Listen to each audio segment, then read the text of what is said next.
नमस्कार दोस्तों, prelims master series में आपका स्वागत है। आज का हमारा टॉपिक है संवैधानिक विकास। इस टॉपिक के बारे में अगर बात करें तो अगर आप पिछले साल के क्वेश्चन पेपर उठा के देखें, चाहे यूपी पीसीएस का हो, यूपीएससी का हो, इस टॉपिक से बहुत सारे क्वेश्चंस आते हैं। और अगर इस टॉपिक को आप यूट्यूब पर सर्च करें तो बहुत कम वीडियोज़ मिलेंगे। उसका कारण क्या है? एक कारण तो ये है कि यह टॉपिक लोगों को बड़ा बोरिंग लगता है, समझ में नहीं आता। स्पेशली जो लोग शुरुआत कर रहे हैं उन्हें तो और नहीं समझ में आता। ये क्या है रेगुलेटिंग एक्ट, चार्टर एक्ट, क्या मतलब क्या चल रहा है, ये सब समझ में नहीं आता। लेकिन आपको पता है, मैं बार बार कह रहा हूँ कि इस चैनल पर, इस सीरीज़ में हम उन्हीं टॉपिक्स को ले रहे हैं जो सबसे ज़्यादा इम्पॉर्टेंट है। इससे कोई फ़र्क नहीं पड़ता कि ये टॉपिक बोरिंग है कि इंटरेस्टिंग है कि क्या है। हाँ, ये ज़रूर है कि आज जब हम पढ़ेंगे इसे तो जितना ज़्यादा हो सके उतना सिंपल तरीके से पढ़ें ताकि मुस्कुराते हुए सारा कुछ समझ में आ जाए।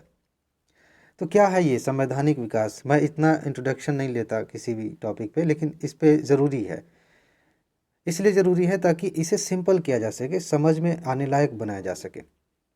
क्योंकि यहाँ से प्रश्न पूछे जाते हैं और बहुत सीधे प्रश्न पूछे जाते हैं। यहाँ कोई कंसेप्ट नहीं पूछा जाता। जितने भी प्रश्न पूछे जाते हैं संवैधानिक विकास से, सीधा सीधा ये होता है कि क्या क्या प्रावधान किए गए थे कब, बस इतना ही। तो इसे आप समझ लें, अच्छे से याद कर लें तो फिर काम हो जाएगा। यह वीडियो थोड़ा सा लंबा हो सकता है क्योंकि एक ही बार में हम पूरी कहानी समझेंगे कि कैसे आज जो हमारा संविधान है उसमें कैसे कैसे धीरे धीरे इनपुट्स आते चले गए और आज का जो आधुनिक संविधान है वो बना। देखिए, इस चैप्टर में जो हम पढ़ने जा रहे हैं उसमें बेसिकली ये बातें बताई गई हैं कि हमारे यहाँ शासन कैसे चलेगा, सरकार कैसे चलेगी, व्यवस्था कैसे होगी। सिर्फ इतना ही है कि सरकार कैसे बनेगी, कैसे चलेगी, यही सारी चीज़ें हुई थी। अब शुरुआत तब से हुई जब कंपनी का शासन था। जब अंग्रेज़ आए तो बेसिकली एक कंपनी थी, ईस्ट इंडिया कंपनी। उस कंपनी ने यहाँ के राजाओं से जो भी किए, चाहे संधि की हो या छल किया हो या युद्ध लड़े हो, जिस भी तरीके से शासन कर लिया, कब्जा कर लिया। अब कंपनी ने धीरे धीरे अपना मैनेजमेंट करना शुरू किया। हर कंपनी का जैसे परिवार में भी शासन चलता है, उसी तरह से कंपनी में शासन चलता है। और कंपनी का जहाँ जहाँ विस्तार होगा उन सब चीज़ों को मैनेज करना पड़ेगा। तो कंपनी ने ये सारी चीज़ें करनी शुरू की, धीरे धीरे उसकी शक्ति बढ़ती चली गई। तो जो वहाँ की सरकार थी, ब्रिटिश सरकार जो थी, उसे लगा कि कहीं ऐसा ना हो जाए कि कंपनी बहुत ज़्यादा शक्तिशाली हो जाए और सरकार से भी ऊपर हो जाए, सरकार की कोई बात ही ना समझे। तो धीरे धीरे वहाँ की सरकार ने, ब्रिटिश सरकार ने कंपनी पर नियंत्रण करना शुरू किया। और अपने तरीके से नियंत्रण इस रूप में कि भारत में जो शासन चल रहा है, भारत के ज़मीन पर जो कब्जा किया गया है, जिन लोगों ने किया है, जो लोग सत्ता में इस समय हैं, वो कैसे काम करेंगे, व्यवस्था कैसी होगी। और इसी के तहत जो कानून, जो नियम बनाते चले गए वो लोग यहाँ लागू करते चले गए। धीरे धीरे हमारे संविधान का बैकग्राउंड बनता चला गया। और इसी क्रम में एक पहला जो इम्पोर्टेंट प्रयास हुआ वो है 1773 में। 1773 में एक रेगुलेटिंग एक्ट बना। मतलब कि हम कंपनी को रेगुलेट करना चाहते हैं। बहुत ज़्यादा भ्रष्टाचार होने लगा था कंपनी में। कंपनी के जो कर्मचारी अधिकारी होते थे वो कंपनी के लिए भी काम कर रहे हैं और साथ ही साथ अपना भी व्यापार कर रहे हैं। तो बेसिकली ये जो शुरुआत थी कंपनी को रेगुलेट करने के लिए थी। और इसमें कहा क्या गया, मतलब ब्रिटिश सरकार ने क्या व्यवस्था की, इसमें कहा गया कि कंपनी, मतलब इसमें क्या हुआ कि कंपनी का जो प्रशासनिक काम था और राजनीतिक काम था, पहले तो इसे कहा कि ठीक है हम मानते हैं आप ये करिए। उनको मान्यता दे दी गई कि आप प्रशासनिक काम भी करिए, राजनीतिक काम। क्योंकि इस समय तक 1773 तक बहुत बड़े हिस्से पर कंपनी का शासन हो चुका था, कब्जा हो चुका था, कई सारी लड़ाइयाँ लड़ी जा चुकी थी। तो इन्होंने, मतलब सरकार ने इनके प्रशासनिक और राजनीतिक काम को मान्यता दे दी गई। और यहीं से केंद्रीय प्रशासन की नींव पड़ी। ये प्री का क्वेश्चन एक है, केंद्रीय प्रशासन की नींव पड़ी। इसका मतलब क्या हुआ कि जिस क्षेत्र पर कंपनी का शासन है, एक सेंट्रल अथॉरिटी होगी और वहाँ से सारी चीज़ें रेगुलेट होंगी, सारी चीज़ें चलेंगी। ठीक। तो उस समय गवर्नर हुआ करते थे। आपने पढ़ा होगा हिस्ट्री में कि फ़िलहाल 3 जगह पे प्रेसिडेंसी थी। प्रेसिडेंसी मतलब कह सकते हैं कि बड़े बड़े जो थे, जो फेमस थे, जहाँ पे इनकी फैक्ट्रियाँ थी, वहाँ पे इन्होंने एक तरह से राज्य बना रखा था, उनको प्रेसिडेंसी कहा था। वहाँ पे इनके ऑफिसेज होते थे और ये सारी चीज़ें। तो एक बंगाल था, एक मद्रास और एक बम्बई जो था। तो हुआ ये कि उस समय प्रेसिडेंसीज में गवर्नर हुआ करते थे, एक व्यक्ति जो सर्वोच्च अधिकारी होता था, गवर्नर। ये गवर्नर सारा कामकाज देखते थे। अब उस गवर्नर को, जो बंगाल का गवर्नर था, उसे पकड़ के, बाकी ये दो छोड़िए, अभी बंगाल वाले को पकड़ा गया और उसका नाम कर दिया गया गवर्नर जनरल। अब गवर्नर नहीं कहलाएगा, वो गवर्नर जनरल कहलाएगा। और पहले गवर्नर जनरल कौन थे? Warren Hastings. अगर आप पिछले साल के प्रश्न देखते हो तो आपको पता होना चाहिए कि यहाँ से कितनी बार प्रश्न आए हैं। वारेन हेस्टिंगस, भारत का पहला गवर्नर जनरल वारेन हेस्टिंगस था। इसके बाद ये जो बच गए दो, मद्रास और मुंबई के गवर्नर, उनको इसके अधीन कर दिया गया। मतलब अब तीनों पहले बराबर थे, एक जैसी शक्तियाँ थी, लेकिन अब बंगाल वाले को ज़्यादा शक्तिशाली बना दिया गया। ठीक है, तभी तो हम कह सकते हैं कि केंद्रीय प्रशासन है। अदरवाइज तो ऐसा होता कि ठीक है, तीनों बराबर अपनी शक्तियों के साथ काम कर रहे हैं, तो केंद्र कोई है ही नहीं, 3 जगह केंद्र बने हुए हैं। अभी बंगाल वाला ज़्यादा मजबूत हो गया। ठीक है, आगे देखिए। आगे यहाँ से प्रश्न आए हैं। देखिए, मैं बार बार याद दिलाते रहता हूँ ताकि चीज़ें, तथ्य आपके दिमाग में बैठती जाए। कोलकाता उच्च न्यायालय की स्थापना की गई इसी अधिनियम के तहत, इसी व्यवस्था के तहत। कलकत्ता में उच्चतम न्यायालय बनाया गया, सुप्रीम कोर्ट बनाया गया। 3 जज होते थे वहाँ पे। कब की बात है? 74 में बनाया गया इसको। ठीक, एक और काम किया गया। अभी हमने बात की कि कंपनी के जो कर्मचारी थे बहुत ज़्यादा निजी व्यापार करने लगे थे, भ्रष्टाचार होने लगा था। तो ये कहा गया कि जितने लोग कंपनी में काम करेंगे, कर्मचारी हैं, वो निजी व्यापार नहीं करेंगे, अब अपना कोई धंधा नहीं चलाएंगे, और भारतीय जो लोग हैं उनसे कोई उपहार नहीं लेंगे, रिश्वत नहीं लेंगे। ठीक है, ये व्यवस्था की गई। आगे बढ़ते हैं, कुछ और आगे बढ़े। फिलहाल इसमें एक और चीज़ है, देख लेते हैं। एक कोर्ट ऑफ डायरेक्टर्स बनाया गया। डायरेक्टर्स होते हैं कंपनी में, आपको पता है ना, जो इम्पोर्टेंट फैसले लेते हैं। तो कोर्ट ऑफ डायरेक्टर्स की स्थापना की गई और उसके माध्यम से कंपनी के ऊपर इनका नियंत्रण बढ़ाया गया कि अब कंपनी क्या कर रही है, कौन से फैसले ले रही है, किस तरह का विस्तार होगा, कैसा व्यापार होगा, ये सारी चीज़ें देखने के लिए, फैसला लेने के लिए कोर्ट ऑफ डायरेक्टर्स बनाई गई। ये निर्देश देते थे, ये सारी चीज़ें की गई। अब आगे बढ़ते हैं। कुछ साल बीतने पर 1784 में फिर से सरकार को लगा कि कुछ और किया जाए, थोड़ा और नियंत्रण बढ़ाया जाए। देखिए कैसे कैसे हमारे यहाँ बैकग्राउंड बन रहा, हमारा टॉपिक दिमाग में रहना चाहिए कि भारतीय संविधान का बैकग्राउंड बन रहा है। अभी देखिए एक व्यवस्था कर दी गई ना कि सरकार कैसे चलेगी, नियंत्रण कौन करेगा, गवर्नर जनरल की बात हो गई। ये सारी चीज़ें देखिए कैसे कैसे आगे बढ़ रही हैं। इसके बाद पिट्स इंडिया एक्ट आया 1784 में, और इसमें क्या किया गया कि कंपनी जो थी, ईस्ट इंडिया कंपनी, कहा गया कि आपके राजनीतिक काम अलग रहेंगे और जो प्रशासनिक काम हैं वो अलग रहेंगे। इनको अलग अलग कर दिया गया। अभी कोर्ट ऑफ डायरेक्टर्स हमने देखे, एक और बनाया गया बोर्ड, नियंत्रण बोर्ड। इसको कहते थे बोर्ड ऑफ कंट्रोल। ये क्या काम देखेगा? जो राजनीतिक मामले हैं वो सब जो है ये नियंत्रण बोर्ड के अधीन आएगा, ये देखेगा। और इस तरह से द्वैध शासन की शुरुआत की गई। देखिए द्वैध शासन आगे आएगा फिर से, बिल्कुल भी कंफ्यूज नहीं होना। ये द्वैध शासन बहुत सारे लोगों को समझ में नहीं आता, प्री भी निकाल लेते हैं कई कई बार, लेकिन द्वैध शासन नहीं समझ में आता। यहाँ द्वैध शासन का मतलब ये है कि दो तरह से काम हो रहा है। मतलब जो सत्ता है तो एक ही संस्था की है, ईस्ट इंडिया कंपनी की अभी है, लेकिन उसके राजनीतिक मामले का काम कोई और देख रहा है और प्रशासनिक मामले कोई और देख रहा है। इस रूप में द्वैध शासन है। अभी आगे हम देखेंगे तो वो द्वैध शासन अलग तरह का होगा। ठीक, तो यहाँ पर द्वैध शासन की शुरुआत की गई। एक और इम्पॉर्टेंट बात हुई जहाँ से प्रश्न बने हैं, और वो ये है कि पहली बार अब सरकार के मन में लालच आ रहा है। देखिए सरकार कह रही है ऐसा है, कंपनी ने जो हथियाया है, ज़मीन वहाँ पे कब्जा किया है, वो हमारा है, ब्रिटिश सरकार का है। यानी कि कंपनी के अधीन जो क्षेत्र था, अब कहा गया कि हमारा है, अंग्रेजी सरकार की ज़मीन है, ये हमारा क्षेत्र है, ब्रिटिश आधिपत्य का क्षेत्र है। यहाँ से प्रश्न पूछा गया है। इसके अलावा सरकार का कंपनी के कार्यों और उसके प्रशासन पर पूरा नियंत्रण हो गया। ये व्यवस्था कर दी गई कि अब जो कंपनी है, अब देख लीजिए राजनीतिक कार्य के लिए बना दिया गया एक अभी बोर्ड ऑफ कंट्रोल, उसके पहले नियंत्रण बोर्ड बना दिया गया था, वो डायरेक्टर्स बनाए गए थे। तो इस तरह से अब पूरी तरह से कब्जा में आ गई कंपनी सरकार के।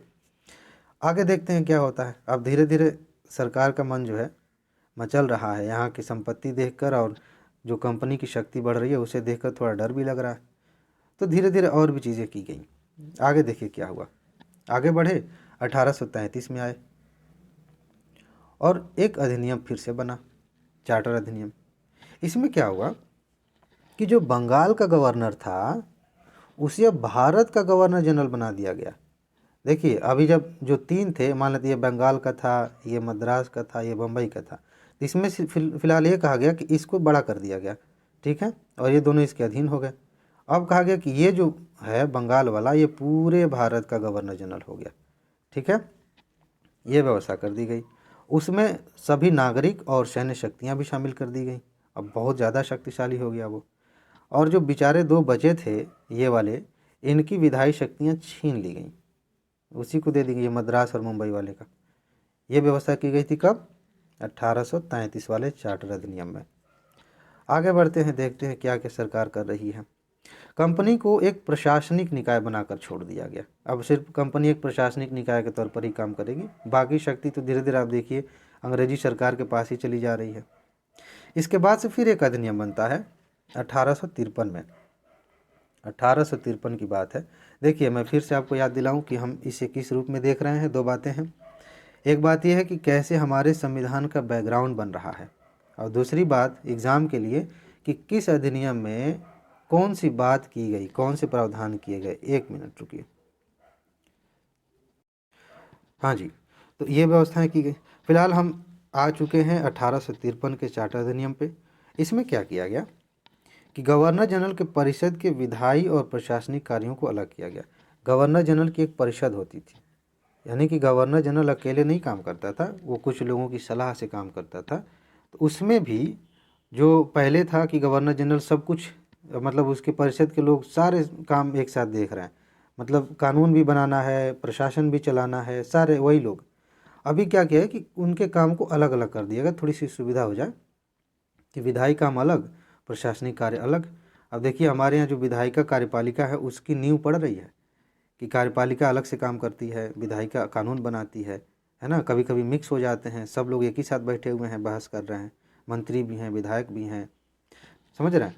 तो विधायी और प्रशासनिक काम अलग कर दिए गए। और यहाँ पर सिविल सेवाओं के लिए खुली प्रतियोगिता की व्यवस्था की, मतलब शुरुआत की गई कि ठीक है खुली प्रतियोगिता है, जो चाहे इंडियन भी उसमें भाग ले सकते थे। हालांकि एक चीज़ ध्यान रखिएगा, शुरू शुरू में जो एग्ज़ाम होते थे वो यहाँ भारत में नहीं होते थे, वो इंग्लैंड में होते थे, ठीक। और पहली बार केंद्रीय जो विधान परिषद थी उसमें स्थानीय प्रतिनिधित्व की बात की गई कि जो भारतीय लोग हैं उन्हें भी उसमें शामिल किया जाना चाहिए। ये बात 1853 की है, चार्टर अधिनियम की। चलिए आगे बढ़ते हैं और देखते हैं क्या व्यवस्था होती है। इतिहास में आप पढ़ते हैं कि 1857 में विद्रोह हो गया था। उसके अलग अलग नाम हैं, सैन्य विद्रोह और भी बहुत सारे नाम हैं, लेकिन विद्रोह तो हो गया। और बहुत ज़्यादा, मतलब इस तरह का था, इस स्तर का था कि सरकार डर गई। तो उसके बाद से सरकार ने फिर सोचा कि अब क्या करें, दोबारा विद्रोह हो जाएगा तब तो गड़बड़ा जाएगा मामला।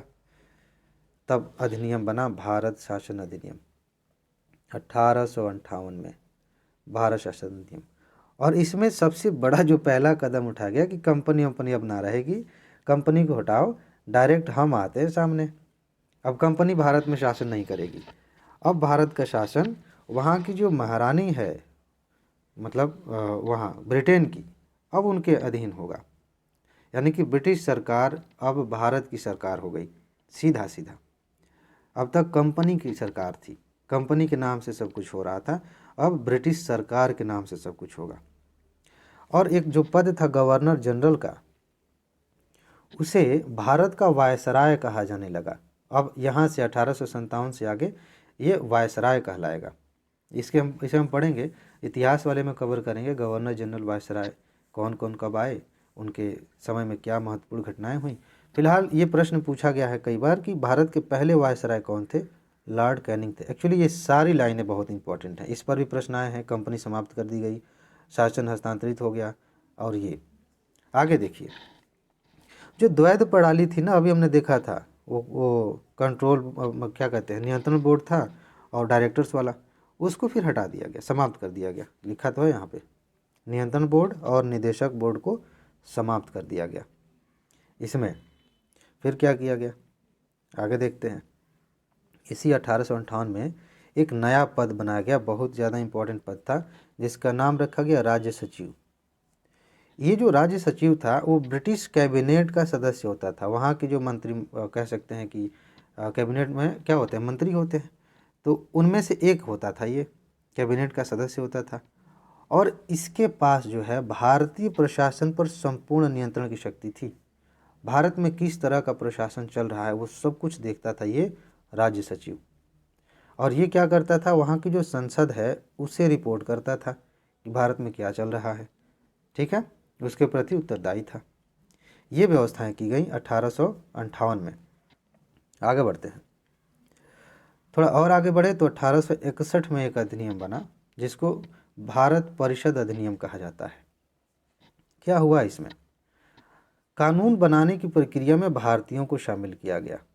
अब तक जो कानून बनाए जा रहे थे उसमें सब अंग्रेज थे, अब भारतीय लोग भी उसमें शामिल होंगे। ये व्यवस्था की गई 1861 के परिषद अधिनियम में। इम्पॉर्टेंट है, याद रखिएगा।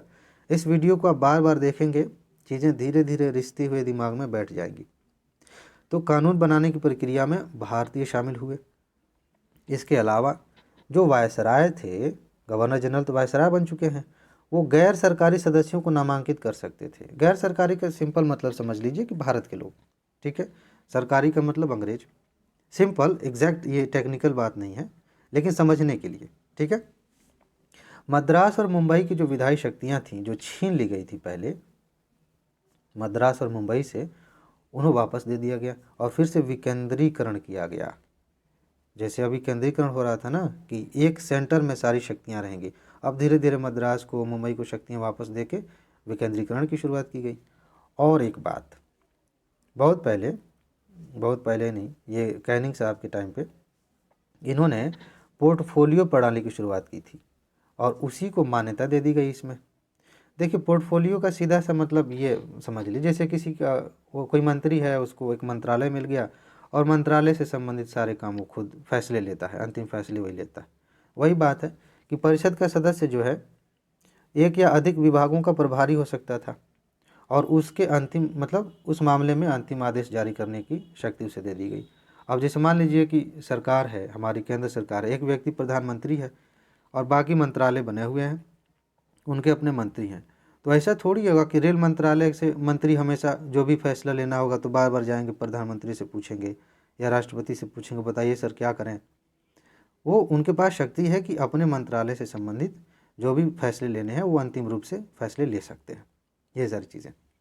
तो पोर्टफोलियो प्रणाली को मान्यता दी गई। पूछा जाता है कि किसने शुरू किया था, यहाँ पे थोड़ा सा पेंच है। कैनिंग ने शुरू किया था और उसी को मान्यता दी गई इसमें, ठीक है। आगे बढ़ते हैं, और क्या किया गया, जो वायसराय होता था वो काउंसिल की संस्तुति के बिना, जो काउंसिल बनी होती थी सलाह देने के लिए, उनसे बिना पूछे, बिना उनकी अनुमति लिए अध्यादेश जारी कर सकता था। अध्यादेश हम पढ़ेंगे अलग से। अध्यादेश का मतलब सिंपल ये है, जैसे एक होता है कि कानून बनाया गया बाकायदे, मतलब संसद में बैठक हुई, चर्चा हुई, कानून बन गया और लागू हो गया। अध्यादेश का मतलब होता है कि इसी तरह से मतलब कार्यपालिका ने, मतलब जो भी अथॉरिटी है, अगर हम भारत में बात करें तो राष्ट्रपति या राज्यपाल, ये एक कानून खुद से ही जारी कर देते हैं और वो एकदम उसी तरह से लागू होता है जिस तरह से विधायिका द्वारा बनाया गया कानून, उतनी ही शक्ति होती है। इसकी कुछ शर्तें होती हैं, अगर अभी आधुनिक व्यवस्था की बात करें तो उसमें कुछ शर्तें होती हैं कि उस समय सदन की बैठक नहीं होनी चाहिए या फिर एक ही सदन, मतलब लोकसभा राज्यसभा में से कोई एक ही बैठना चाहिए। इस पर हम अलग से बात करेंगे। खैर, अध्यादेश का मतलब ये है कि एक तरह का कानून है और ये कानून विधायिका ने नहीं बनाया है, कार्यपालिका के एक व्यक्ति ने जारी किया है, जो कि अभी फ़िलहाल सर्वोच्च है उसमें। तो वायसराय होता था उसमें, बिना काउंसिल से पूछे, संस्तुति लिए अध्यादेश जारी कर सकता था और इसकी जो अवधि थी वो 6 महीने थी। ये बात है इम्पॉर्टेंट।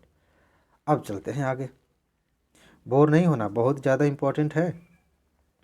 ये चीज़ें ऐसी हैं कि एक बार अच्छे से पढ़ लिया तो आपका एक क्वेश्चन पक्का हो गया, आप निश्चिंत हो गए। एक चीज़ मैं बता दूं थोड़ा सा हट के, बड़ी इंटरेस्टिंग चीज़ है। आपने अगर पहले एग्ज़ाम दिया होगा तो भी, और अगर आप तैयारी अभी शुरू कर रहे हैं तो भी, एक चीज़ मन में आती है कि किसी भी विषय को जब हम पढ़ लेते हैं पूरा ना, और कंपटीशन की जब बात आती है तो अंदर से कई लोगों को ये लगता है कि वो फीलिंग नहीं आ रही जिससे हम कहें कि हमने पूरा तैयार कर लिया। अब पूछो कहीं से, जहाँ से मर्जी वहाँ से पूछ लो, वो फीलिंग नहीं आती। उसी का तो उपाय कर रहे हैं हम। वो फीलिंग तब आती है ना जब हम उन चीज़ों को अच्छे से तैयार करते हैं जो लूप होल्स हैं, जहाँ पे मतलब दिमाग भागता रहता है, मतलब हमें पता है कि इम्पोर्टेंट है लेकिन फिर भी हम उसे याद नहीं करते, उसे रटते नहीं, उसे समझते नहीं। पूरी कहानी बस समझ लिया है और लगता है कि ठीक है पढ़ लिया है, लेकिन दिल को पता है ना, अंदर से तो पता है कि कुछ तो छूटा है। ये वही चीज़ें हैं, अगर इसे आप अच्छे से तैयार कर लें तब कॉन्फिडेंस आएगा कि यस मैंने ये भी कर लिया है, बाकी लोग नहीं कर पाते। चलिए आगे बढ़ते हैं। 1892 में अधिनियम बनाया गया और इसमें क्या बात की गई, देखिए कैसे कैसे सरकार का स्वरूप बदल रहा है। केंद्रीय और प्रांतीय विधान परिषदों में गैर सरकारी सदस्यों की संख्या अब बढ़ा दी गई। केंद्रीय स्तर पर जैसे दिल्ली सरकार है वो वाला नहीं, केजरीवाल वाला नहीं, केंद्र सरकार। और प्रांतीय स्तर पर जैसे कि यूपी बिहार की सरकारें हैं या मध्य प्रदेश की सरकार है, तो इनकी जो परिषदें हैं उनमें ज़्यादातर अंग्रेज सरकारी सदस्य होते थे। अब गैर सरकारी सदस्यों को भी, स्थानीय सदस्यों को भी शामिल करने की बात की गई। ठीक है, लेकिन जो बहुमत था वो सरकारी सदस्यों का ही रहा अभी तक। मतलब ज़्यादातर जो लोग थे, मान लेते हैं 10 लोग हैं तो 10 लोग में से 7 8 या 6 7 इतने लोग तो सरकारी सदस्य ही रहेंगे, बाकी लोगों को भी शामिल किया जा रहा है। ठीक है, फिर देखिए इसी में क्या हुआ, 1892 में ही केंद्रीय और प्रांतीय परिषदों में गैर सरकारी सदस्य जो चुने जाते थे, ये ध्यान रखिएगा, ये कहाँ से आते थे, अप्रत्यक्ष चुनाव की व्यवस्था हुई थी। बहुत सीमित लोग ही चुन सकते थे, और इनडायरेक्ट मतलब कुछ लोग स्थानीय स्तर पर अपने प्रतिनिधि चुनेंगे और ये जो प्रतिनिधि हैं आगे चल के फिर किसी का चुनाव करेंगे, तब जाके वो केंद्र में पहुंचेगा, प्रांत में पहुंचेगा और परिषद का सदस्य होगा। इसको कहते हैं अप्रत्यक्ष चुनाव। और यहीं पर बजट जो बनता है उस पर बहस करने की शुरुआत हुई। देखिए बजट पर बहस बहुत इंपॉर्टेंट है, क्योंकि पूरे साल अभी सरकार के पास पैसा आ रहा है टैक्स से, तो वो पैसा किस तरह से कहाँ कहाँ खर्च होगा उसका एक खाका सरकार लेकर आती है कि हमारे पास इतने पैसे होंगे आने वाले साल में और उसको हम यहाँ यहाँ खर्च करेंगे। तो भाई इस पर बहस होनी चाहिए ना कि आप यहाँ क्यों इतना ज़्यादा खर्चा कर रहे हैं, उसका जवाब दीजिए। आप कौन कौन सी योजनाओं पे या किन किन कार्यों पे खर्च करना चाहते हैं। तो अभी की व्यवस्था ऐसी है, उस समय यहाँ शुरुआत हुई 1892 में कि जो बजट आएगा उस पर बहस होगी। ये कोई छोटी मोटी बात नहीं है, हल्के में मत लीजिएगा। चलिए आगे बढ़ते हैं। अब देखिए कुछ और बड़े बदलाव आते हैं। 1909 में आते हैं, इसकी चर्चा बहुत होती है, इससे प्रश्न बहुत आते हैं। इसे समझते हैं कि क्या हुआ। देखिए 1909 से पहले कुछ बड़ी बड़ी घटनाएं हो चुकी हैं, जैसे कि कांग्रेस का विभाजन हो चुका है, बंगाल का विभाजन और स्वदेशी आंदोलन हो चुका है, नरम और गरम दल जैसी चीज़ें आ चुकी हैं। देखिए किसी भी एक चीज़ पर सिर्फ एक किसी फैक्टर का असर नहीं होता। ये जो 1909 का अधिनियम बना है सिर्फ संवैधानिक विकास के मामले में नहीं बना है। अंग्रेजों का कोई ऐसा कोई मकसद था नहीं कि चलो संवैधानिक विकास करते हैं, चलो कंपनी को हटाते हैं और बढ़िया शासन, ऐसा कुछ नहीं है। उनका सिर्फ एक मकसद था कि किस तरह से भारतीय लोगों को मतलब शांत करते हुए अपने शासन को बनाए रखा जा सके। वो कोई ऐसा नहीं था कि मतलब मान के आए थे कि कभी चले जाएंगे, कभी नहीं। वो तो यहाँ की परिस्थितियाँ ऐसी बनी कि उन्हें जाना पड़ा। तो जो 1909 का अधिनियम बना है ये बेसिकली इतने सारे उथल पुथल के बीच में सरकार को लगा कि चलो कुछ थोड़ा सा लॉलीपॉप टाइप का कुछ कर दें, लोग खुश हो जाएं, विद्रोह थोड़े कम हो जाएंगे और हमारी सरकार चलती रहेगी। तो हुआ ये कि मार्ले साहब राज्य सचिव थे। हमने देखा था ना 1858 में एक नया पद बना था राज्य सचिव, जो वहाँ की संसद को बताएगा क्या चल रहा है। और उस समय हमारे यहाँ वायसराय थे लॉर्ड मिंटो। इन्होंने विचार किया बढ़िया से और अध्ययन किया और सोचा कि एक कानून बनाते हैं जिसमें व्यवस्थाएं कुछ होंगी, तो इसीलिए इसको मार्ले मिंटो सुधार कहते हैं। 1909 की बात है। बन गया अधिनियम। और ये इसलिए भी बनाया गया जो नरमपंथी थे कांग्रेस में, उन्हें थोड़ा खुश किया जाए कि देखो भाई, आप चाहते हो ना संवैधानिक तरीके से सरकार चले, आपको भी प्रतिनिधित्व मिले, लो लगा दिया एक गाजर माथे पे बांध दिया। चलिए, तो इसमें हुआ क्या अब देखते हैं। केंद्रीय और प्रांतीय विधान परिषदों के आकार में काफ़ी वृद्धि कर दी गई। मतलब ये हुआ कि केंद्रीय विधान परिषद में मान लेते हैं कि पहले 8 लोग रहते थे, अब 15 लोग रहेंगे। ऐसे ही प्रांतीय विधान परिषद में, तो उसमें आकार में वृद्धि का मतलब है कि अब ज़्यादा लोग चुन के आएंगे, तो नरमपंथी जो भी हैं इन्हें मौका मिलेगा सरकार में आने का, तो थोड़े से शांत रहेंगे। ठीक है, फिलहाल हम संवैधानिक विकास की बात कर रहे हैं। तो अभी देखिए कि हमारे लोकसभा में या राज्य विधानसभा में कितनी सीटें हैं, उसकी व्यवस्था की गई है कि हर मतलब जनसंख्या के अनुपात में पर्याप्त सीटें हों तो सबका प्रतिनिधित्व हो सके। तो केंद्रीय और प्रांतीय विधान परिषदों के आकार में वृद्धि हो गई। जो केंद्रीय विधान परिषद थी उसमें तो सरकारी बहुमत था, सरकार के लोग ज़्यादा थे, लेकिन प्रांतीय स्तर पर अब विधान परिषद थी उसमें गैर सरकारी बहुमत था। अगर वर्तमान में हम तुलना करना चाहें तो कहने का मतलब है कि इस जो संसद है दिल्ली में जो है, वहाँ की जो सरकार थी, वहाँ मतलब जो विधान परिषद थी, जो कानून बनाते हैं लोग, उसमें सरकारी सदस्य ज़्यादा थे। और जो राज्य स्तर पर जैसे राजस्थान, बिहार, उत्तर प्रदेश, इस स्तर पर जो विधायिका है उसमें स्थानीय लोगों का प्रतिनिधित्व ज़्यादा है, इस राज्य के लोगों का, इस देश के लोगों का। ठीक है, गैर सरकारी बहुमत ज़्यादा था। चर्चा करने का जो दायरा था वो बढ़ा दिया गया। अब कानून बना रहे हैं, चर्चा नहीं होगा तो फिर क्या कानून बनाने का मतलब रहा। जितनी चर्चाएं होंगी उतना उसमें से नए नए मतलब उसमें नई बातें आएंगी, जो कमियां हैं वो दिखेंगी, उनमें सुधार किया जा सकता है। तो चर्चा का दायरा बढ़ाया गया, अनुपूरक प्रश्न पूछने की व्यवस्था की गई, मंत्री से बार बार आप प्रश्न पूछ सकते थे, बजट पर जो संकल्प लाया जा सकता था, ये सारी चीज़ें की गई। ये नया मतलब इसमें जोड़ा गया। आगे इसी में सत्येंद्र प्रसाद सिन्हा को, ये जो पहले भारतीय थे, इनको वायसराय की कार्यपालिका में सदस्य बनाया गया। पहले भारतीय सदस्य थे, अब तक वायसराय की जो कार्यपालिका थी उसमें भारतीय सदस्य नहीं होते थे। इनको कौन सा पद दिया गया था? विधि सदस्य बनाया गया था। यहाँ से प्रश्न पूछा गया है, ध्यान रखिएगा।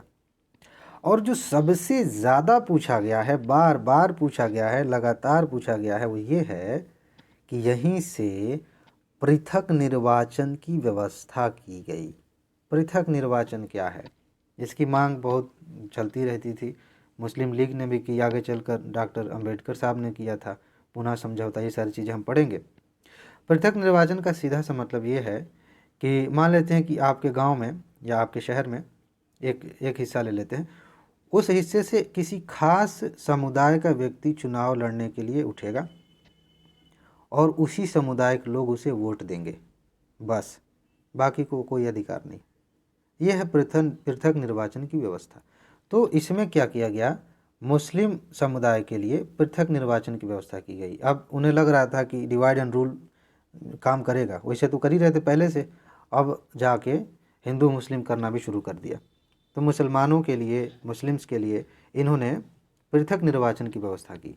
इसके अलावा प्री में कभी कोई पूछ दिया जाता है, जो प्रेसिडेंसी कॉरपोरेशन थे, चैम्बर ऑफ कॉमर्स और विश्वविद्यालय, इसके अलावा जमींदारों के लिए भी अलग प्रतिनिधित्व की बात की गई थी। यानी कि एक लाइन में कहें इसको आधार बना के, तो सांप्रदायिक निर्वाचन की शुरुआत यहाँ से की गई थी। ठीक है, आगे बढ़ते हैं, आगे बढ़ें, देखें क्या है। फिर कुछ साल बीते और भारत शासन अधिनियम 1919 आया। इसका भी बैकग्राउंड बड़ा इंटरेस्टिंग है। क्या हुआ था, प्रथम विश्व युद्ध चला 14 से 18 के बीच में, 1914 से 18। उस समय गांधी जी और भी नरमपंथी लोग जो थे, उन्होंने भारतीयों से कहा कि आप अंग्रेज़ों का सपोर्ट करो, विश्व युद्ध बहुत संकट की घड़ी है, जो भी है चीज़ें हैं, हमें सरकार का सपोर्ट करना चाहिए। तो सपोर्ट हुआ, फिर से लॉलीपॉप, सरकार को लगा कि चलो कुछ और दिखा देते हैं, कुछ और इनको मतलब शासन को और ऐसा बनाते हैं कि लगे भारतीयों को कि हाँ भाई बढ़िया है, सरकार हमारे बारे में सोच रही है, हमें धीरे धीरे और शक्तियाँ दे रही है। तो बस ऐसे ही था। ठीक है, इसके अलावा कुछ इस समय क्रांतिकारी गतिविधियाँ भी हो रही थी देश में, तो सरकार को डर भी था, तो ये उसको भी कंट्रोल करने के लिए यह अधिनियम लाया गया। अब बाकी चूंकि हम पढ़ रहे हैं कि कैसे संवैधानिक विकास हुआ, तो वो भी है। देखिए यहाँ पे ऐसी कौन सी व्यवस्थाएं की गई जो आज के संविधान में, आज की हमारी राजनीतिक व्यवस्था में दिखती हैं। बहुत बढ़िया है, मतलब इंटरेस्टिंग है। फिर वही बात, मॉन्टेग और चेम्सफोर्ड सुधार, ये मार्ले मिंटो, मॉन्टेग, चेम्सफोर्ड ऐसे ऐसे करके कभी पूछ लिया जाता है मिलान करने के लिए भी। तो यही राज्य सचिव थे और ये यहाँ के वायसराय थे। मतलब इन्होंने दोनों ने मतलब महत्वपूर्ण भूमिका निभाई थी ये पूरा खाका तैयार करने में, सोचा विचारा था जो भी है। आगे बढ़ते हैं। देखिए इसमें क्या किया गया, केंद्रीय और प्रांतीय विषयों की पृथक सूची बनाई गई। ध्यान से सुनिएगा, बढ़िया है। केंद्रीय और प्रांतीय विषयों की पृथक सूची बनाई गई और उन्हें उस पर कानून बनाने का अधिकार दिया गया। इसके पहले क्या होता था कि केंद्रीय और प्रांतीय स्तर पर कुछ चीज़ें ऐसे ही थी, मतलब कानून बनाना, ऐसे डिस्कस करना, लेकिन सूची उस तरह से स्पष्ट नहीं थी। अभी क्या किया गया, ऐसा कर दिया गया कि मान लेते हैं अभी सिचुएशन वर्तमान में कि कुछ विषय हैं जिसको कह दिया कि दिल्ली सरकार इस पे अब कानून बनाएगी, और कुछ विषय ऐसे हैं जिस पे यूपी की सरकार अपने हिसाब से कानून बनाए, मध्य प्रदेश की सरकार अपने हिसाब से, तमिलनाडु की सरकार अपने हिसाब से कानून बनाए। तो इस तरह से पृथक पृथक सूची बना दी गई। और जो सूची राज्यों को बना दी गई थी, वो मतलब प्रांत राज्य बात एक ही है, उसको फिर से दो भागों में बांट दिया गया। ये बड़ी कमाल की चीज़ है, यहाँ से प्रश्न पूछे जाते हैं। पहले तो एक अलग अलग सूची बनाई गई, एक सूची केंद्र सरकार को दिया गया कि आप केंद्र सरकार इस पे कानून बनाएगी, मतलब विधायिका, और एक सूची, एक लिस्ट जो है राज्यों को दी गई। अब जो राज्यों को दी गई है सूची, जो विषय उसमें शामिल किए गए हैं, उसको फिर दो भागों में बांट दिया गया। फिर क्या कहा गया, बांट के क्या व्यवस्था की गई, देखिए दो तरह के विषय थे। एक विषय को कहा गया हस्तांतरित विषय और एक तरह के विषय आरक्षित विषय। हस्तांतरित विषय का मतलब इस तरह से कह सकते हैं कि ये जो विषय थे पहले तो केंद्र सरकार के पास थे, ये टॉपिक्स थे। जैसे मान लेते हैं छोटे से एग्जांपल, कृषि से संबंधित और रोजगार से संबंधित, इस टाइप का कुछ भी, तो वो पहले केंद्र सरकार के पास थे, अब दे दिया राज्य सरकार को, तो ये हस्तांतरित हो गए। इन विषयों पर जो है शासन कौन करेगा, गवर्नर। राज्यों में गवर्नर होते थे, और उस समय जो अभी तो 1858 के बाद से बदला गया ना, तो केंद्र में वायसराय होगा। ये उसी तरह का है कि वायसराय जो केंद्र में है उसको राष्ट्रपति कह लीजिए, और गवर्नर जो राज्य में है उसे राज्यपाल कह लीजिए। तो ये शासन करता था हस्तांतरित विषयों में मंत्रियों की सहायता से। कुछ मंत्री होते थे और मंत्री सलाह देते थे, इस पर कानून बनाना जो भी करना होता था। और ये जो मंत्री हैं ये विधान परिषद के प्रति उत्तरदायी होते थे। आपको पता होना चाहिए, थोड़ा सा मैं यहाँ कर दूँ, एक सेकंड। जैसे मान लीजिए हस्तांतरित विषय है, अब इसमें क्या होगा कि गवर्नर जनरल यहाँ है, ये सलाह लेंगे इनसे, ये है मंत्री। अब मंत्री बोले तो कार्यपालिका, लेकिन कार्यपालिका और विधायिका दो बॉडीज है ना, ये कानून बनाएगी, ये इसे लागू करेगा, ये वाला। तो क्या होता था कि इन्होंने कानून बना के दिया, इन्होंने लागू किया, ठीक। तो ये जो यहाँ जो लोग बैठे हैं जो कि गवर्नर को सलाह दे रहे हैं, वो इनके प्रति उत्तरदायी होंगे। ये लोग पूछ सकते हैं, कानून बनाने वाले लोग कार्यपालिका से पूछ सकते हैं कि आप क्या कर रहे हैं, क्या नहीं कर रहे हैं, कैसे कर रहे हैं। लेकिन यहाँ देखिए, जो आरक्षित विषय थे, यानी कि उसी राज्य में कुछ ऐसे मुद्दे थे जिनको आरक्षित किया गया था, यानी कि उस पर गवर्नर शासन करेगा, वही गवर्नर है, कार्यपालिका परिषद की सहायता से करेगा। ध्यान से सुनिएगा, यहाँ मंत्री की सहायता से, यहाँ कार्यपालिका परिषद की सहायता से। यानी कि कुछ विषयों पर सलाह देने के लिए मंत्री होते थे, गवर्नर वही है, और कुछ विषयों पर सलाह देने के लिए एक परिषद होती थी जिसका नाम था कार्यपालिका परिषद। और ये लोग बड़े ढीठ होते थे मतलब इनको सहायता, मतलब इनको शक्ति इतनी दी गई थी कि ये कानून बनाने वालों से कुछ पूछते ही नहीं, कुछ बताते ही नहीं, अपने मन से उस पर काम करेंगे। तो ये समस्या कर दी गई, बहुत ज़्यादा जटिल कर दिया गया था। ये बात बहुत सारे लोगों को समझ में नहीं आती है, बस ऐसे पढ़ के आगे बढ़ गए, द्वैत शासन। खैर मैं उम्मीद करता हूँ कि आपको समझ में आ गया होगा। चलिए इसमें और क्या किया गया, अब यही बात है, प्रांतों में द्वैत शासन की शुरुआत हो गई। जो अभी हम कहानी पढ़ रहे थे उसका मतलब यही है कि प्रांतों में, क्योंकि प्रांतों के विषयों को तो दो भागों में बांटा गया है ना, तो प्रांतों में द्वैत शासन की शुरुआत हो गई, सिंपल। चलिए आगे बढ़ते हैं। पहली बार लोकसभा और राज्यसभा का गठन किया गया, यानी कि दो सदन बनाए गए। जो केंद्र में आज हम देखते हैं दिल्ली में लोकसभा है, राज्यसभा है, वो उस समय पहली बार 1919 के अधिनियम से व्यवस्था की गई। देख रहे हैं हमारी राज्य व्यवस्था कैसे डेवलप हो रही है धीरे धीरे। और पहली बार प्रत्यक्ष निर्वाचन भी शुरू हुआ। इसके पहले अप्रत्यक्ष होता था, जैसे कुछ लोग किसी को चुनेंगे, ये जो चुने गए हैं ये मिलके किसी और को चुनेंगे, तब वो जाएगा विधायिका में। अभी डायरेक्ट, यानी कि डायरेक्ट हम चुनेंगे, एक आदमी विधायक बन गया, डायरेक्ट हमने चुना, एक आदमी सांसद बन गया, इस टाइप का। लेकिन ये जो प्रत्यक्ष निर्वाचन है इसमें सब लोग मतदान थोड़ी कर पाएंगे। कुछ कुछ सीमाएं थी, जैसे संपत्ति आपके पास कितनी होगी तब आप दे पाएंगे वोट, आप कितना टैक्स देते हैं उसकी एक लिमिट है, आप कितनी पढ़ाई किए हैं, इन सारी चीज़ों के आधार पर वोट देने की योग्यता तय होती थी। समझ रहे हैं। और जो पृथक निर्वाचन था, जो पहले मुस्लिम वर्ग और बाकी लोगों के लिए किया गया था, उसका फिर से विस्तार किया गया। और किसको दिया गया? सिख के लिए, भारतीय ईसाई जो थे उनको, और जो आंग्ल भारतीय थे और जो यूरोपीय थे, इन्हें पृथक निर्वाचन की व्यवस्था दी गई। ये चीज़ आप ध्यान रखेंगे। यहाँ से प्रश्न आता है, कभी कभी मिक्स कर देगा कि 1909 वाले में सिख और भारतीय ईसाई को शामिल कर देगा प्लस मुस्लिम शामिल कर देगा, इसका ध्यान रखेंगे आप। और जो आज यूपीएससी है, लोक सेवा आयोग, उसका जो बैकग्राउंड यहाँ से बन रहा है उसे आप याद रखेंगे। कहा गया कि एक लोक सेवा आयोग का गठन किया जाए जो एग्ज़ाम कराएगा और अधिकारी जो बनने वाले लोग हैं उनका चयन करेगा, ये सारी चीज़ें की गई। और ये आई थिंक 1926 में इसका गठन हो पाया था, लेकिन आई थिंक नहीं, पक्का यही है, देख लीजिएगा। ठीक है, तो ये इसकी व्यवस्था की गई। केंद्रीय बजट को राज्यों के बजट से अलग किया गया। पहले क्या होता था कि एक ही बजट होता था, उसी में सारा खर्चा लिख दिया जाता था, बाद में उसी में मेंशन होता था कि राज्यों को कितना पैसा दिया जाएगा, क्या होगा, कैसे खर्च होगा। अब ऐसा किया गया कि केंद्रीय बजट जो है वो अलग बनेगा, राज्य अलग से बजट बनाएंगे और ये अधिकार उनको दे दिया गया। ठीक है, आगे बढ़ते हैं। आगे जब हम बढ़ेंगे तो इसके अंतर्गत एक वैधानिक आयोग के गठन की बात की गई थी इसी अधिनियम में 1919 वाले में, और कहा गया कि 10 साल बाद ये गठित किया जाएगा और देखेगा कि इस अधिनियम ने काम कैसे किया है, सब ठीक ठाक चल रहा है ना। और आगे आप इतिहास में पढ़ेंगे कि साइमन आयोग आया था, go back Simon go back, इस टाइप के नारे लगे थे। तो साइमन आयोग का देखिए यहीं से शुरुआत होती है, उसकी व्यवस्था 1919 वाले अधिनियम में की गई थी। अब आगे हम बढ़ें।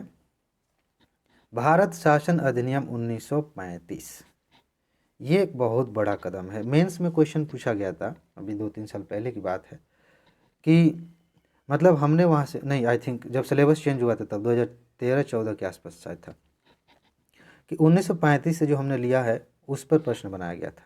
खैर फिलहाल हम देखते हैं कि इसमें कौन सी चीज़ें प्री के लिए हैं, जब मेंस के लिए हम देखेंगे तो भाई वो तो एनालिसिस करेंगे। कहा गया कि एक अखिल भारतीय संघ बनाया जाए। अखिल भारतीय संघ, जैसे अभी हमारा एक भारत एक संघ है ना, उस टाइप का, उसमें सब शामिल होंगे। जैसे कि जिस क्षेत्र पर अंग्रेज़ों ने कब्जा किया है, जो राज्य हैं वो भी शामिल होंगे, और जो भारत देशी रियासतें हैं उन्हें भी शामिल करके एक संघ बनाया जाएगा। वैसे ये हो नहीं पाया था, जो वो थे ना राजा, वो माने नहीं। और ये जो अब आज देखिए हमारे संविधान में 3 सूचियां हैं, संघीय सूची, राज्य सूची, समवर्ती सूची। देख रहे हैं कैसे संवैधानिक विकास हो रहा है, ये यहाँ से आया। मतलब यहाँ व्यवस्था की गई कि 3 सूचियाँ बनेंगी। एक सूची ऐसी होगी जिस पे संघ सरकार कानून बनाएगी, एक सूची होगी जिस पे राज्य सरकार कानून बनाएगी, एक सूची होगी जिस पर दोनों सरकारें कानून बनाएंगी। और इस सूची में कोई अगर विषय नहीं शामिल है तो उस पर उस पर जो है वायसराय कानून बनाएगा, वायसराय को शक्ति दी गई। और 2018 में यूपीएससी ने सीधा सीधा यही लाइन पूछ लिया था, ये वाली, कि अवशिष्ट शक्तियाँ किसको दी गई? वायसराय को दी गई। याद है तो ट्रिक लगाइए, 2 नंबर पाइए, मज़ा आ गया। चलिए आगे। प्रांतों से द्वैध शासन समाप्त करके केंद्र में लागू कर दिया गया। ये बड़ा इंटरेस्टिंग है। अभी हम क्या देख रहे थे कि ये है बहुत सारे विषय हैं, इनको क्या किया कि 2 जगह बांट दिए। केंद्र को दे दिया गया, ये राज्यों को दे दिया गया। अब राज्य वाले को फिर 2 भाग में बांट दिया गया, ये लो। अब इसको हमने कहा कि राज्यों में द्वैध शासन हो गया। अब उल्टा कर दिया गया, इस बार क्या किया गया कि सारे विषय यहाँ थे, केंद्र को ये दे दिया कुछ राज्यों को, अब इनको तो छोड़ दिया गया, केंद्र वाले को फिर 2 भाग में बांट दिया गया इनके विषयों को। यानी कि अब केंद्र में द्वैध शासन की शुरुआत हो गई, ये चीज़ ध्यान रखना, और राज्यों में उत्तरदायी शासन शुरू हो गया। ठीक, आगे बढ़ते हैं।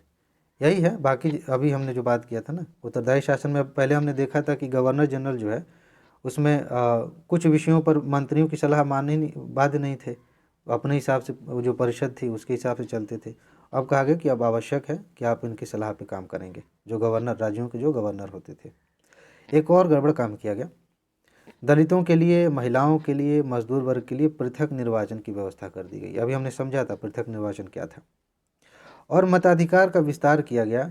विस्तार करके भी कितना किया, बस 10%, यानी कि सिर्फ भारत में सिर्फ 10% लोग ही वोट दे सकते थे 1935 तक। देख रहे हैं कैसी नाइंसाफ़ी है। चलिए आगे, भारतीय रिजर्व बैंक की स्थापना की बात की गई थी। देखिए, रिजर्व बैंक अधिनियम बना है, उसके तहत रिजर्व बैंक स्थापित किया गया है, लेकिन रिजर्व बैंक बनेगा इसकी बात इसमें की गई। साथ साथ ये भी कहा गया कि अभी हमने देखा था 1919 वाले में ना, एक लोक सेवा आयोग की बात की गई थी मोटे तौर पे। इस अधिनियम में कहा गया कि संघ के लिए एक लोक सेवा आयोग बनेगा यूपीएससी, और एक प्रांतीय लोक सेवा आयोग बनेगा जैसे एमपीपीएससी, यूपीपीएससी, बीपीएससी, इस टाइप का, और एक संयुक्त लोक सेवा आयोग बनेगा जो अभी है नहीं, तो क्या एग्जाम्पल दे। ठीक है, तो मतलब वो ये दोनों से संबंधित, केंद्र के लिए कुछ पद होंगे, कुछ राज्य के लिए पद होंगे, उसके लिए एग्ज़ाम कराएगा ये संयुक्त लोक सेवा आयोग। तो इसकी व्यवस्था की गई। और 1937 में इसी के तहत एक संघीय न्यायालय की स्थापना की बात की गई थी। ये सारी चीज़ें इसमें थी। आई थिंक ख़त्म हो गया क्या, देखें, हाँ बस इसमें इतना ही है। तो इस तरह से हमने पूरा चैप्टर कवर कर लिया। ये अगर आप शुरू से लेकर अब तक इस वीडियो को सह रहे थे, देख रहे थे, तो मुझे लगता है कि निश्चित रूप से आपने कुछ न कुछ नया सीखा होगा, पक्का। एक दो बार और इस वीडियो को देखिए, मज़ा आ जाएगा। यहाँ से क्वेश्चन कहीं से भी किसी भी प्रकार से पूछा जाए, आप आसानी से उसे हल कर लेंगे। चलिए अब आगे अगले वीडियो में मिलेंगे, इसमें बस इतना ही। नमस्कार, अपना ख्याल रखिएगा, फिर मिलते हैं। ओके ठीक है, पक्का, नमस्कार।